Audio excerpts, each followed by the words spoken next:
So guys আমরা দেখতে পাচ্ছি রংধনু। রংধনুকের তিনটা রং, লাল রং, সবুজ রং, বেগুনি রং, তিনটা রং দেখা যাচ্ছে স্পষ্টভাবে। রংধনু কী কারণে ওঠে বোঝা যাচ্ছে না। আর রংধনু কেন বা ওঠে, আমাদের পরিবেশটাও দেখাই।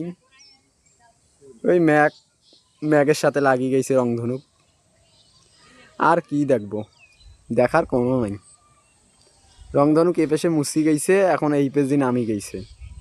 রংধনুক রকেটের নাকি হয়ে যাচ্ছে, বাংলাদেশ থেকে ইন্ডিয়ার যে আক্রমণ করবে, আর ভবিষ্যতে বাংলাদেশ উন্নত হবে। আমার বন্ধুরা রংধনুকে ছবি তুলছে। ওই পেছনে ক্যামেরা ভালো করে জুম করো, করিয়ে দেখাও। এই দেখো